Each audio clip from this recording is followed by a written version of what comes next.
So hi guys, Beltran here, the IT veteran, and in today's video, hindi ko pa alam kung ano magiging title ng video na to. Isipin ko muna. Okay? Pero let's make it a vlog type of video.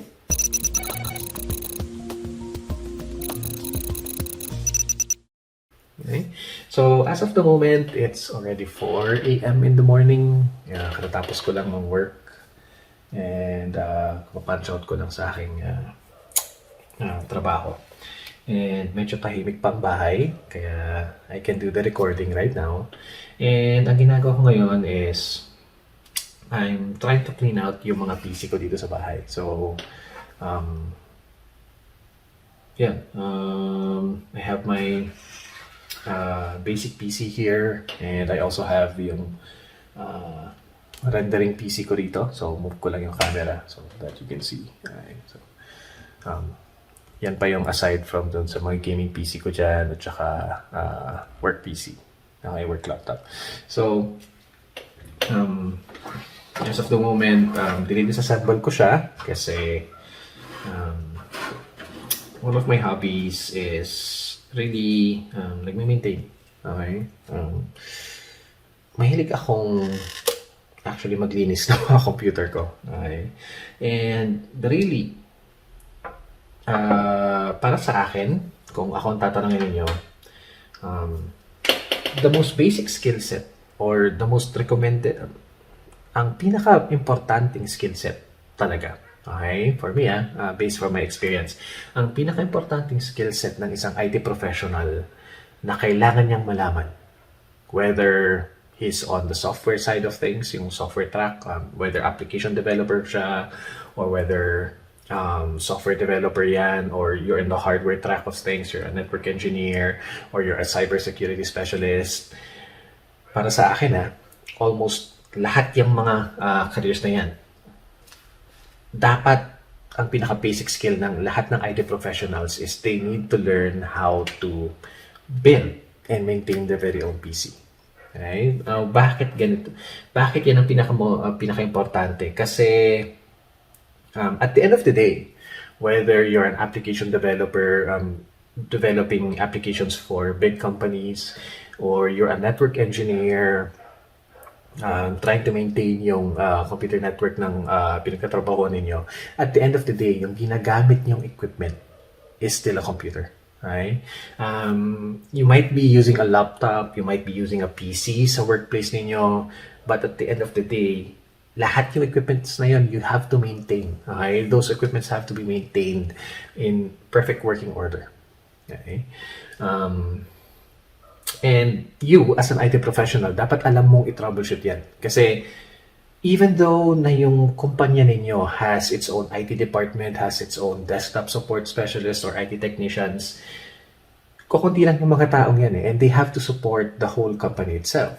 Now, kung nagkaroon ka ng problema sa yung computer, for example, nag-crash yung programming application mo, and you need to try to recover yung natapos mong code or yung part ng code mo, or kunyari, bumigay yung isang hard drive mo, you have to learn how to basically troubleshoot it. Okay? Basic troubleshooting para alam mo kung saan naging problema ng computer mo. Okay? Ganun din sa laptop. Kunyari, hindi siya makakonect sa printer.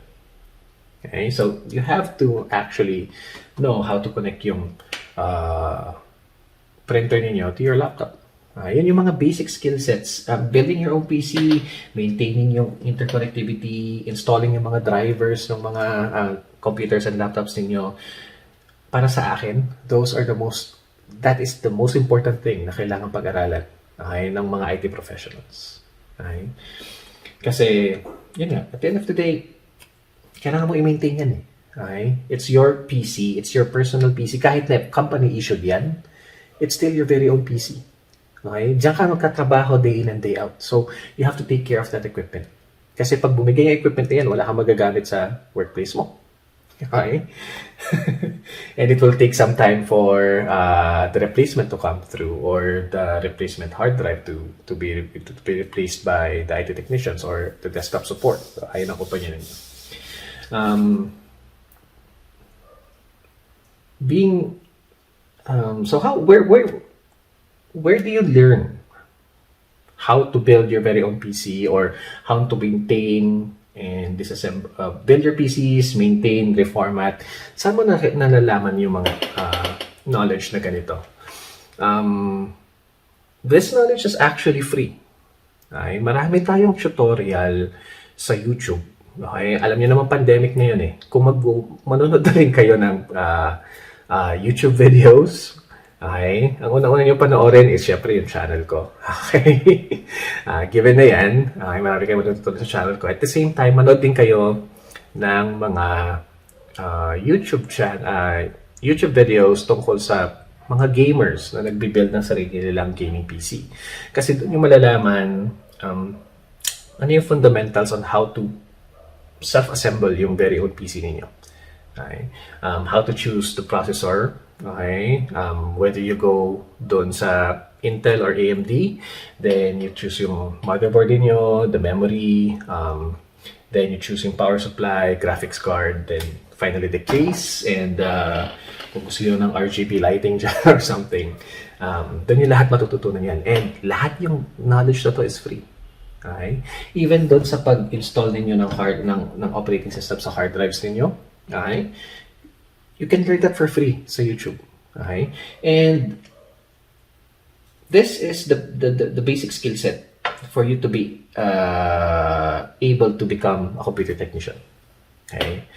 Ang number one prerequisite for a computer technician is you need to be able to build your very own PC. Okay? And you need to be able to install an operating system and yung mga applications na gagamitin nyo day in and day out sa mga computer na yan. So, ayun nga, as of the moment, alas 4 ng madaling araw, and I need to clean yung PC ko. Kasi this PC hasn't been cleaned for a couple of months already, and makikita ninyo kung hahawakan ko tong intake fan sa harap ng case. Actually see, asa ba yung camera? Ayan, you'll actually see, ganyan kadumi yung PC. Kasi this PC, ginagamit ko to dati sa office namin, but since wala na akong office ngayon, close ko na, and yung business ko is completely 100% online na. Okay? There's no need for an office right now. Okay? Kasi almost all transactions are done online na eh. Yun yung naging biggest shift ngayong pandemic. Okay? Mas naging accepting ang tao into the online space. Okay? Online businesses. Kaya hindi na rin siya feasible na magkaroon ka ng office as of the moment, since ayun nga, lockdown, maraming nawalan ng trabaho, and you can actually live off this one. Okay, yung skill set na ganito, yung pag-build ng computer, paglinis ng computer, pag-reformat ng hard drives, tsaka pag-assemble nito, pwede mo itong gawing pangkabuhayan eh. Okay, so paano mo ito pwedeng maging pangkabuhayan? Bigyan ko kayo ng story. Nung college ako, okay, actually, balikan pa natin, way back. Paano ko ba nalaman tong skill na to? That it was actually elementary, okay, when I received my very first PC. Okay, yung PC na yon is an Intel Pentium 1. Okay, that was around 1990s. Okay, medyo pinili sa akin ng parents ko para, since alam nilang mabuting-ting. Okay, mabuting-ting kasi akong bata, kaya binila nila ako ng computer dati kasi I have a knack of it. Okay, pero having my own PC and being able to experiment with it, doon ko nalaman how to actually build and repair my very own computers. Ito rin actually yung naging daan para sa akin to really fall in love sa career na pagiging isang IT. Okay? Kasi when you're trying to build your own PC, or you're trying to fix or maintain yung PC ng ibang tao, dito mo na-appreciate na IT ka. Kasi even though kahit na application developer ka or you're a network engineer, building your own PC and maintaining it, dito mo nahahawakan yung technology. Okay? So, kunyari, you're a database administrator. Okay? And you're always working with databases na naka-rate. Okay? Yung pag pumasok ka sa isang kumpanya kasi, alam mong may RAID dyan sa server na yan, pero hindi mo alam kung paano siya naka-install. Okay, yung RAID na yan. But by building your own PC and having enough hard drives installed and connected to your motherboard, you can actually physically see and hold yung RAID array mo. Okay? Ano pa? So, kung network engineer ka naman, you're dealing with IP addressing and LAN connections. So, syempre, sa likod ng PC mo, meron tayong LAN connector dyan. And kung ayaw mo talaga magladlad ng kable sa iyong bahay, you can go with Wi-Fi connector here na kinakabit sa USB. Then, yung PC mo already has a Wi-Fi connection. Okay? Now, yun yung skill set. I started this one when I was high school. Pero, nung nasa college ako, okay, in order for me to jumpstart yung career ko as an IT professional, I needed to take yung CCNA certification. Okay? Now, yung CCNA certifications nung 2005, 2004 ay mas mahal, okay, kumpara ngayon. Kasi ang CCNA certification exam ngayon is nasa around 18,000. Pero nung time ko nasa around 21,000 siya. Okay? Now, isipin nyo to. Okay. College pa lang ako. Okay, hindi high school. College pa lang ako nun. Okay. And it was around bandang February na. Okay. So, March is the graduation. So, I needed to jumpstart yung career ko. And for me to be able to do that, I needed to take yung CCNA certification. Now, hindi ko pwedeng hiningin naman yon sa parents ko kasi alam kong nahihirapan sila with paying my tuition fee. Okay? So, sila na sumagot nun. So, I needed a way to earn. Okay? Yung CCNA exam na yun. Okay? I needed a way to pay for that CCNA exam. Actually, yung gusto kong sabihin sa inyo. So, what I did was, I went out there, tinanong ko yung mga kaklase ko ng college, tinanong ko yung mga kapitbahay ko, meron ba kayong gustong, mabagal ba yung PC ninyo or gusto niyo bang pabilisin yung PC ninyo? Bigay sa akin. Maliit lang yung charge ko. Okay? So, by doing computer technician as a sideline, okay, I was able to generate or earn the funds, okay, or come up with the funds to take yung CCNA certification ko. Okay? And masala na ngayong pandemic, napaka-popular ng career as a computer technician. And even yung mga, marami rin kasing nawala na trabaho na IT ngayon, na nakikita ko sa Facebook at saka yung mga nag-i-email sa akin, yung mga kwento nila na they were network engineers, they were cybersecurity specialists, software developers na na-retrench kasi due to the pandemic. And ang naging fallback nila, okay, na pangkabuhayan is computer technicians. Okay? Kasi alam niyo naman, ngayong pandemic, halos lahat ng tao is either on their PC, or on their laptop, or on their tablet or cellphone. And lahat yung mga devices na yan needs to be maintained from time to time. Okay? Now, ano naman ang kitaan? Okay? Ng how can you make this as a living? Yung pagiging isang computer technician. Pwede mo tong gawing freelance, actually. Okay? You can become a freelance computer technician and ang kagandahan nito, you don't actually need to register yung business mo. Okay? Pero if you really want to take this seriously, you need to register, okay, yung business ninyo, yung pagiging computer technician ninyo. Okay? Pero sa ngayon, if I'm going to take a computer, kunyari, nagtanong ako sa labas, gusto niyo bang magpagawa ng PC niyo or mabagal ba yung PC niyo, gusto niyo paayos? Ang charge usually is, kung magpapa-reinstall ng operating system, ang charge for that one is 500 pesos. Depende na sa inyo. Pero, let's just give that for example. Kung ganitong linis ng computer. Kung akong tatanungin ninyo, siguro I'll charge around 1,000 pesos kasi medyo labor intensive siya. Cleaning yung mga PCs. So, ayan, kita niyo, tinatanggal ko yung power supply. Okay, so, tabi na lang natin. So, ito yung hard drives. Kulang muna tayo ng tissue. Okay, and alcohol para malinisan. Okay. Now, medyo crude yung paglinis ko kasi by default dapat blower. Okay, compressor or aircon, tapos ibablow mo yung dumi. Okay. Pero ako, ang style ko kasi ng paglilinis is I take things slowly. Okay. So, ang gamit ko pag naglilinis ako ng mga computer ko is tissue, brush, and alcohol. Yun lang ang kailangan niya. Okay, to clean PCs. Now, yun nga. Katulad yung sinabi ko sa inyo, reformat is 500, cleaning is 1,000. Kung gusto niyo ng basic inspection, kung ano yung sira, you can charge around 350 for that one. So, isipin niyo to.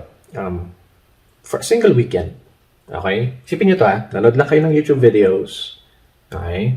And once na alam niyo na yung kailangan yung gawin to build the very own PC, install operating systems, try to look for people out there that need help maintaining yung mga PCs nila. Okay? Then you charge them. Okay? You charge them the amount. Okay? And isipin nyo to, for a single weekend, kunyari, Sabado-Linggo, naghanap kayo at may 3 nagpagawa sa inyo ng computer nila. 2 linis, tsaka 1 reformat. So, ilan na yon? Ang linis, 1,000. Okay? So, that's 2,000. And 1 reformat, 500. So, on a single weekend, kumita ka kaagad ng 2,500. Tax-free. Okay? Tax-free. Just by cleaning other people's computers. Okay? And reformatting and helping them. Okay? So, ayun. Yun yung isang way para nasustentohan ko yung exam ng aking Cisco certifications by taking jobs like this one. Okay? And marami rin ako nakikita mga IT na na-retrench ngayon na bumalik sila sa pagiging computer technician and they're doing really well actually this pandemic. Okay? Nabubuhay sila. Okay? Kahit nawalan sila ng trabaho by accepting jobs like this one. Okay? So, and then, ang isang advantage din kung sumasideline ka sa computer technician is that nagkakaroon ka ng experience sa business. Kasi by having experience, paano ka nagkakaroon ng experience sa business? Technically, when you're doing jobs for other people, you're already in a business. Okay? And from there, dito ka natututo yung mga skills na hindi mo natutunan sa school. Okay? Being an IT. Anong skills yon? Haggling. Okay? Tawaran. Okay? Paano magpresyo ng serbisyo mo. Okay? As a computer technician. May nahulog na screw. Okay? So, yung mga skills na to is dito ka mahahasa kung paano makipag-usap sa mga tao. Okay? Paano ka sumingil ng ibang tao rin. Okay? Paano mo presyohan yung mga serbisyo mo as an IT. Okay? Magandang experience yan. Okay? And usually, dito mo yan natututunan. Okay? So, memory. So, tabi ko lang muna to dito. Okay? So, dito na yung SSD tabi ko lang muna yung mga hard drives ko. Hindi sagabal sa aking workspace. Okay? So, hard drive tray. So, medyo madumi. Okay? Memory. Lagi lang natin dito sa gilid. So, ayan, dito ka natututo. Okay? And, ayan, you might be seeing me actually as majority ng mga videos ko, nakikita niyo ako nagtatrabaho sa mga malalaking hotel. Nagtatrabaho sa mga resort. Okay, beach resort, yung mga kliyente kong yan.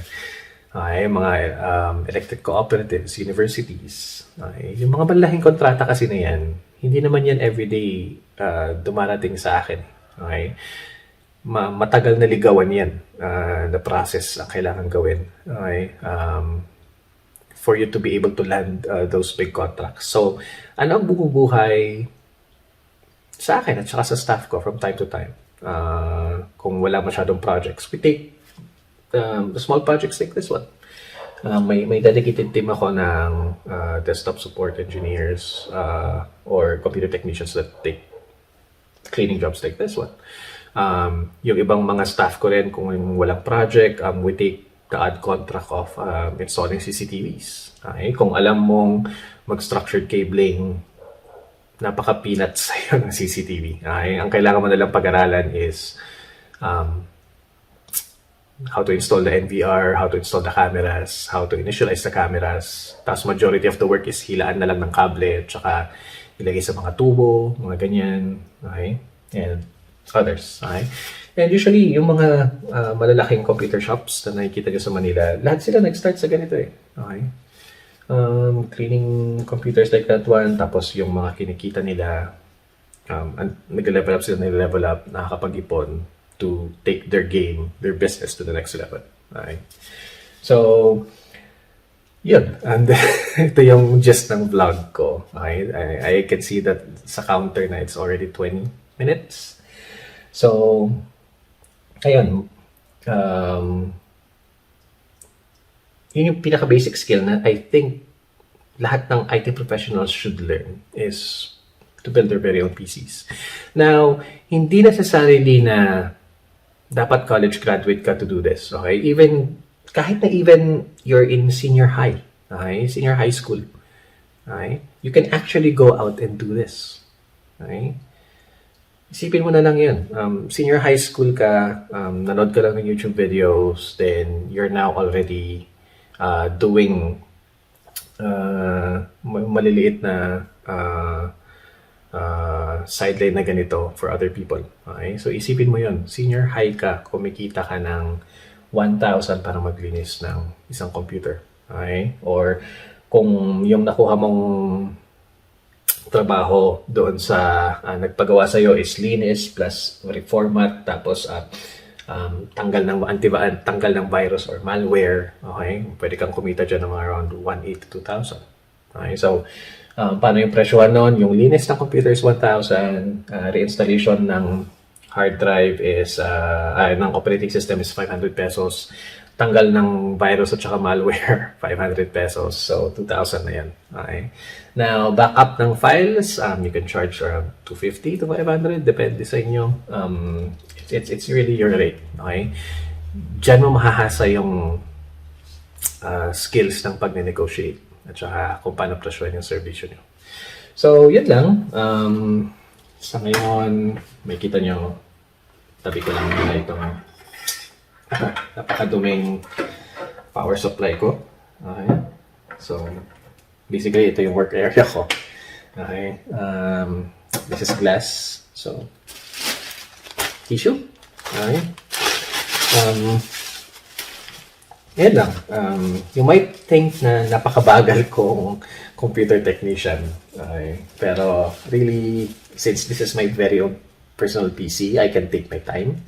Pero kung nangongontrata ka on the side as a computer technician and you need to fix yung mga computer na ibang tao, you have to be conscious din also na kailangan mo bilisan, okay, yung trabaho mo kasi you have to think of the customer din eh. Okay? Isipin mo rin, ikaw, pinagawa mo yung computer mo sa bagal. Okay? So, syempre, na-inconvenience din yung customer pag mabagal kang gumawa ng trabaho mo. Okay?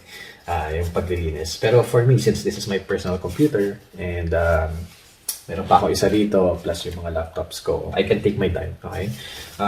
Yun kasi ang gusto ko eh. I take my time whenever I'm cleaning my computer. So, makita nyo, wala akong aircon, wala akong masyadong compressor to blow out all of the dust inside the computer. So, ang ginagawa ko talaga is either yung brush, okay? Pero since madaling araw at mahirap maglinis ngayon, I go with tissue tsaka alcohol. So, pag naglilinis ko ng computer, Okay, alcohol dapat ang gamitin nyo or a cleaning agent na hindi nakakasira ng components. Okay. But for me, I personally go with the alcohol kasi madali siyang napaka-popular na alcohol ngayon kasi pandemic. Okay. Napakamura niya. Okay. And readily available. Okay. So, ang gamitin yung tissue pala is yung hindi yung tissue sa Sierra. Ang ginagamit ko tissue is yung yung para sa kitchen. Okay? Yung talagang paper towels, yung matitigas. Para pag nilagyan mo ng alcohol, hindi siya napupunit. Basta-basta. Okay? Kasi pag ginamit nyo yung tissue sa CR, okay. Ang tendency kasi nun madaling mapunit. Tapos yung himol-mol niya ay iwan sa loob ng computer. Pero for me, ang ginagamit ko yung mga kitchen tissues. Kasi hindi siya basta-basta napupunit kahit nababasa. So, yan, pulas-pulas lang. Mamayang umaga ko na siya i-aircon. Yung mga mahirap maabot ng tissue. So, kunyari, parang ito. This is yung power supply. Medyo madumi yung fan niya sa loob. So, I have to open this one. Okay. Don't worry, kasi itong computer na to is already 4 years old. Okay. And out of warranty na siya. So, I can open it as much as I want. Okay. So, yun lang. That's the end of this vlog. It's already 26 minutes. So, buksan ko lang to. Okay. I just need to do a wipe ng fan sa loob. So that's it for this vlog. And I'll see you on the next video, guys. Hopefully, ma-encourage kayo to go into a sideline of being a computer technician kasi pwede niyong pagkakitaan to eh. Okay? And pwede niyong gawin tong paraan para pondohan yung magiging next career move ninyo in becoming an IT professional. Okay. So, siguro. So, isipin nyo na lang. Kailangan mag-take ng CCNA certification exam. That's around 18,000. So, ilang computers ang kailangan nyo ayusin? 18. Okay? Kailangan nyo linisan is 18 para masustentuhan nyo yung certification exam niyo. Okay? So, that's it for this video. Hopefully, marami kayo natutunan and I'll see you in the next lesson. Bye-bye!